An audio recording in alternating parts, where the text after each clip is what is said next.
말씀 이제 드린 대로 스콧 베슨 장관 얘기를 조금 더 자세히 좀 해보겠습니다. 베슨 장관이 했던 얘기의 골자는 트럼프 푸시 없다. 즉 트럼프발 주식시장 안정책 이런 것들은 기대하지 말라 이 얘기가 이제 핵심이 되는 거고요. 저는 이 베센트 장관의 얘기했던 것 중에서 이 멘트, 이 단어가 상당히 의미가 있다고 생각을 들었습니다. 디톡스. 지금 미국의 시장과 경제는 정부 지출에 중독이 됐다. 디톡스 기간이 있을 것이다. 이런 얘기를 했다는 겁니다. 그러니까 정부 지출에 중독이 됐다는 얘기는 지금 미국 정부의 재정 적자 얘기를 좀 하는 거고요. 따지고 보면 지금 미국 정부의 트럼프 정부의 관세 정책은 어떻게 보면 이제 중국 중심의 이런 글로벌 공급망, 글로벌 밸류 체인에 소위 말해서 이제 오염돼 있는 미국의 이런 무역 적자 문제. 그러니까 이 문제를 해결하기 위해서 이제 관세 정책이 필요하다고 얘기하는 거일 수도 있습니다. 그러니까 따지고 보면 미국의 이 재정 적자, 이 무역 적자, 이 두 쌍둥이 적자 문제는 사실 굉장히 오랫동안 고질화된 거죠. 따지고 보면 2000년도에 이제 2001년도죠. 중국이 WTO 가입을 한 이후부터 이제 본격적으로 누적이 되어 온 상황이라고 볼 수가 있는 건데. 이 재정 적자 문제, 무역 적자 문제를 해결하기 위해서 이제 트럼프 대통령은 이런 일종의 디톡스 기간을 감수하고더라도 미국의 이 경제를 원점으로 되돌려 놓겠다라고 좀 얘기를 하고 있는 겁니다. 그거를 하기 위해서 에너지 가격을 내리기 위해서 이제 화석연료를 더 강력하게 채굴을 하고 그다음에 정부의 이 공무원들 인원도 좀 줄이고 감세도 하고 규제도 완화하고 이런 정책들을 좀 펼쳐 나가고 있는 거다 이렇게 좀 볼 수가 있다라는 거죠. 이런 그림 하에서 지금 트럼프 정부의 어떤 관세 정책이라든가 재정 적자 축소와 관련된 여러 가지 내용들이 가고 있다고 그러면 어떻게 보면은 분명히 조정은 불가피한 겁니다. 왜냐하면 그동안의 관행이 이제 바뀌는 거니까 고통스러울 수밖에 없는 거죠. 그렇다고 그러면 지금의 이런 미국의 시장 상황을 조금 더 우리가 좀 한 걸음 떨어져서 조금 더 냉정하게 볼 수 있게 되는 거고 그렇게 된다면 지금의 조정을 좀 기다릴 필요는 있겠습니다만 굉장히 또 좋은 어떻게 보면 저가 매수의 기회로도 분명히 삼을 수 있다. 이렇게도 볼 수가 있는 겁니다. 물론 이거는 전체 시장의 어떤 틀에서 얘기하는 거고 그러면 이제 뭘 살 거냐 이런 구체적인 강론에 들어갔을 때는 또 시장의 트렌드가 이를테면 AI가 이제 하드웨어, 소프트웨어로 옮긴다든가 이런 부분들에 대한 관심을 좀 가져야 될 필요가 있는 거죠. 지난주에 이제 이런 트럼프 관세 정책에서 왔다 갔다 하면서도 국내에서 철강주나 화학주들 같은 경우가 긍정적인 모습 보였던 것들이 결국은 이 강론 부분에서 누가 수혜를 어떤 종목들이 수혜를 입을 것인지 이거에 대한 면밀한 관찰과 공부가 이제 필요하다는 얘기가 될 것 같습니다. 자, 두 번째 내용 가보겠습니다. 이거는 제이홉이고요. 요거는 이제 잘 아시는 이제 제니하고 리사 사진입니다. 전 세계 지금 대형 뮤직 페스티벌들이 이제 날이 좀씩 풀리면서 본격적으로 지금 예고가 되고 있습니다. 당장 4월 달에 이제 미국에서 코첼라라고 얘기를 하죠.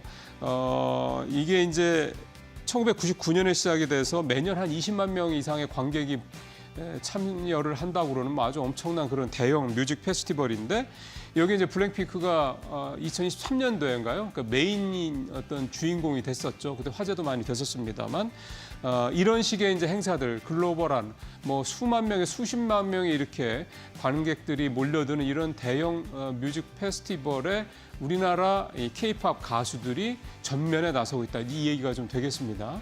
4월에 이제 말씀드린 미국 코첼라 페스티벌 그렇고요. 그다음에 남미의 코첼라와 같은 테카테라는 그런 역시 대규모 행사가 있는데 여기에 세븐틴이 K-팝 스타 가운데는 최초로 참석을 하기로 했다라는 얘기도 좀 나오고 있고 또 7월 달에는 독일의 롤라팔루자라는 역시 이것도 수십만 명이 모이는 그런 대규모 뮤직 행사인데 여기에 BTS의 제이홉과 이제 아이브 걸그룹이죠 출격을 하기로 했다 이런 내용들이 나오고 있습니다. 이거 말고도 여러 개가 있더라고요. 근데 다 여기다 제가 담아낼 수는 없었는데 결국 이제 제가 이 말씀을 드리려고 하는 이유는 뭐냐면 엔터주가 비즈니스 모델이 제일 큰 게 일단 앨범 판매입니다. 근데 앨범 판매가 작년에도 이미 부진한 걸로 나오고 있고요.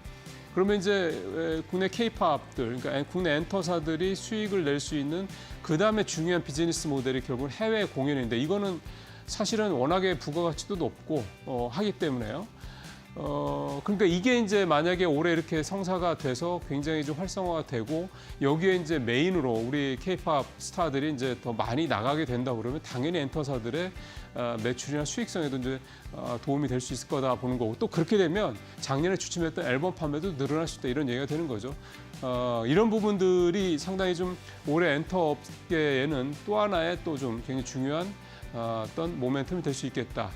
여기에 이제 또 그 중국의 한한령 폐지와 관련된 또 기대감 나오고 있다는 것도, 어쨌든 엔터주들은 물론 작년 말 이후부터 반등을 꽤 했습니다만 새로운 어떤 모멘텀들이 계속 나오고 있다는 점, 이런 점들 역시 이게 예측 들어보면 마치 조선이나 방산주 같은 느낌이 살짝 들 정도의 어떤 그런 모멘텀들이 지금 나오고 있다는 점, 역시 중요한 건 1분기 실적도 꼭 확인하셔야 될 필요가 있겠다는 생각이 듭니다.